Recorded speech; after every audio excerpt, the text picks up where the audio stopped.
what's going on? Hopefully you're doing well. Today we have another faceplant bass I'm going to break down. So this track is actually not finished. I don't even know at what point of production it is, but I thought it was kind of a cool drop and there was some cool ideas. So yeah, I'm just going to play the example and hopefully you guys enjoy it. So let's just lower it a bit and then we'll be, actually I'm just going to play full volume. All right, 3, 2, 1.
I could like super easily finish this track. I didn't even know this track was like sitting on my computer because I haven't really thought about it in a while. But anyways, so this is basically like 2 drops. I just played them back to back, I guess, because I was making them like next to each other. Anyways, we can get into these faceplant patch. It's really hard for me to find serum patches. I'm trying to find one so I can make a video about it, but actually really hard to find because I don't really use serum that much. This is the LFO, nothing too crazy.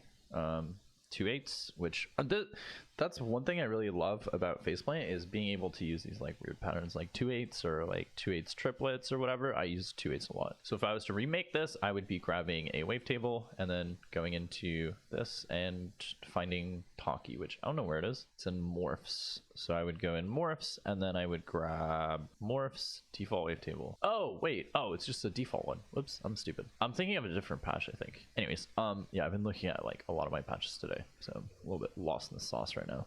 So analog, same thing, analog, and then it's just the first wave that comes up. All right, now let's get into it. So phase modulation from this, so we have 51.0%, and then we're not doing anything there actually. Probably later we are, but not right now. And then the frames are getting modulated by this LFO, which is at 4/8, and I am also modulating the FM mount by the same thing, which is probably causing some really weird stuff. Next up, filtering. So I'm using a bandpass filter, and that the Q is up 2.86 and the LFO is plus 35.5. Next up, disperser, D#5, pinch all the way down, amount is at 18, saturator, stock, nothing changed, delay 27, mix halfway, feedback halfway. Resonator, stock except D#1, saturator, stock except 21% on the mix. All right, so that's pretty much that. I can play the bass alone.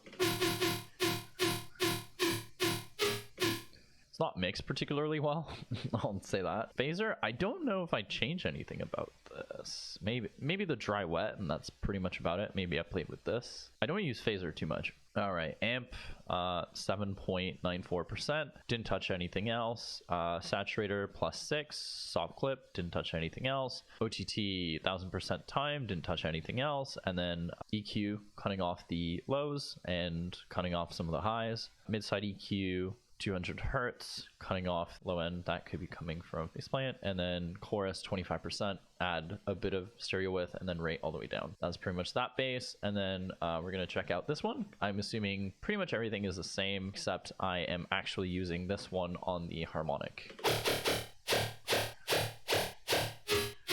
Yeah. So that's literally what gives it that like bubbly feel, is just the plus 32 and then the harmonic.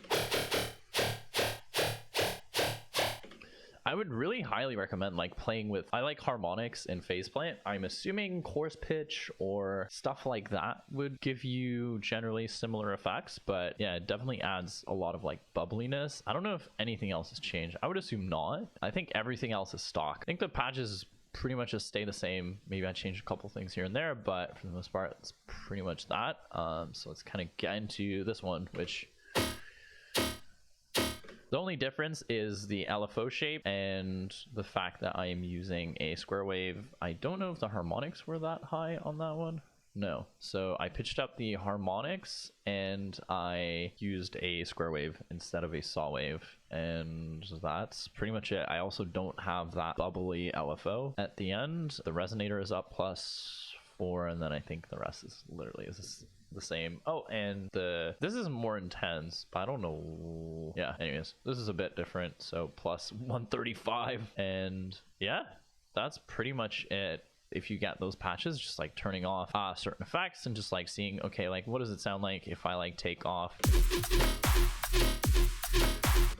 the delay, or like what happens if I take off the disperser.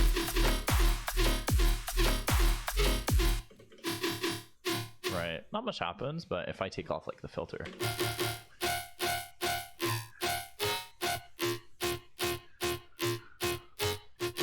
right, like that could be interesting. But yeah, I don't know, it's just try a bunch of different stuff out and see like what happens, because like a lot of sound design is just trial and error, and you don't really have to. The way I learned sound design was literally just trial and error. I just like tried a million different things. I tried so many things that my fucking head was about to explode, and eventually I like started to kind of understand like what happens if I combine this effect with this effect, or I combine like pitch modulation with like this, that, and the other. And you know, over time you kind of just get an idea of like what general things equal other general things. I don't know if I'm explaining that like super well, but it basically, think of it as like a mathematical equation. I guess it's like you learn the recipes of everything, right? You learn the recipe of like, say, a screech bass, or a bubbly bass, or like a guttural bass, or like whatever the fuck it is, right? Like you just get to the bottom of like, how do I make these sounds on a fundamental level, and then from the fundamental level you can expand it out to be like whatever you want it to be, right? Like pretty much. Anyways, hopefully this was helpful and hopefully you enjoyed. I will catch you in the next one, where hopefully I find a serum bass that I can explain, so stay tuned for that later.